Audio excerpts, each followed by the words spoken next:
अस्सलाम, आपको एक बार फिर से खुशामदीद करती हूँ मोरविश कुज़ीन में। आज मैं आपके साथ आलू गोश्त की रेसिपी शेयर कर रही हूँ। आलू गोश्त बच्चों बड़ों सबको पसंद आता है और हर घर में बहुत डिफरेंट तरीके से आलू गोश्त तैयार किया जाता है। तो मैंने सोचा क्यों ना आज मैं आपके साथ अपनी फैमिली की रेसिपी शेयर करूँ। तो चलिए जल्दी से बनाते हैं ये आलू गोश्त। तो बिस्मिल्लाह पढ़ के शुरू करते हैं। सबसे पहले पतीली में मैं तेल गरम करूँगी, उसमें शामिल करूँगी स्लाइस करी हुई प्याज। अब इस प्याज को हम फ्राई करना शुरू करेंगे और क्योंकि मैं ताज़ा कुटा हुआ लहसुन शामिल कर रही हूँ तो मैंने जैसे ही प्याज तकरीबन फ्राई होने लगी तो मैंने इसमें लहसुन डाला ताकि उसका जो कच्चापन है वो निकल जाए। उसके साथ साथ अदरक भी शामिल कर दी। अब प्याज को लाल होने तक फ्राई करेंगे, साथ साथ अदरक लहसुन भी फ्राई हो गया। फिर इसके अंदर फ़ौरन ही मैंने शामिल किया दही। जी हाँ, मैं मोस्टली लोग टमाटर के साथ आलू गोश्त और इस तरह की रेसिपीज़ बनाते हैं। हमारी फैमिली में दही के साथ बनाया जाता है। दही को प्याज लहसुन अदरक के साथ मिक्स करके अब मसाला जार डाल रही हूँ जिसमें शामिल है नमक, लाल मिर्च, धनिया पाउडर और हल्दी। अब इसके साथ थोड़ा सा पानी शामिल करूँगी ताकि ये तमाम चीज़ें अच्छे से मिक्स हो जाएँ।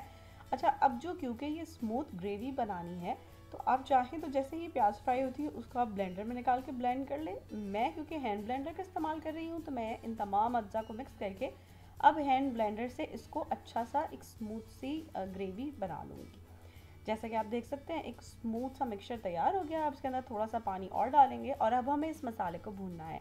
मैं हर पाकिस्तानी मसाला की रेसिपी में ये बात शेयर करती हूँ कि ये वो बेसिक स्टेप है जिससे आपका खाना बहुत मज़ेदार बनेगा। ढक के इतनी देर के लिए हल्की आंच पर छोड़िए कि ऐसे तेल ऊपर आ जाए और आपको कच्चे मसाले की खुशबू आना बंद हो जाए। अच्छा सा टाइम दीजिए, तकरीबन 20 मिनट हल्की आंच पे इसको छोड़िए।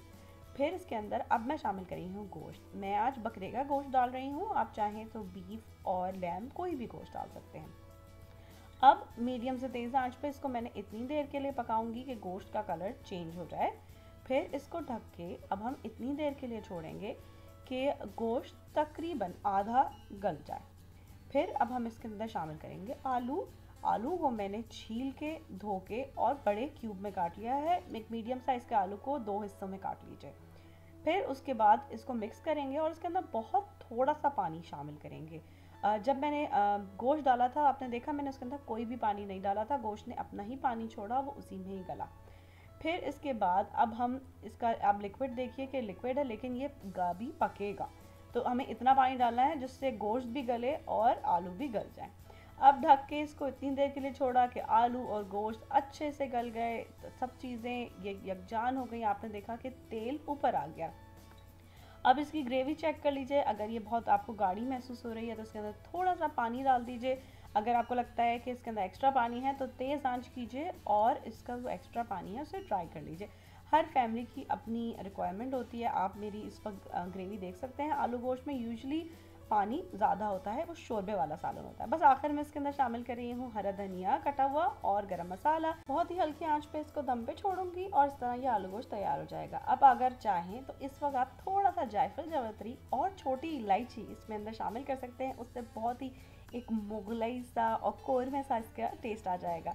इस तरह तैयार किया जाता है जी हमारे फैमिली में आलू गोश्त। ऊपर गार्निश करने के लिए इसके बाद बहुत सारा हरा धनिया और डाला जाता है। मज़ेदार सी नान के साथ, ताफ्तान के साथ आप इसको अपनी फैमिली के लिए ज़रूर बनाइए। और अगर आप इस रेसिपी को ट्राई कर रहे हैं तो प्लीज़ मुझे ज़रूर बताइए कि ये आपके पास कैसी बनी। कुछ और सीखना चाहते हैं तो वो भी ज़रूर बताइए। मेरी रेसिपीज़ को पसंद करने का और उनको सराहने का बहुत शुक्रिया। अल्लाह हाफ़िज़। अगर आपको ये रेसिपी अच्छी लगी तो इन लिंक्स पे ज़रूर क्लिक कीजिए ऐसी और बहुत सी मज़ेदार रेसिपीज़ के लिए।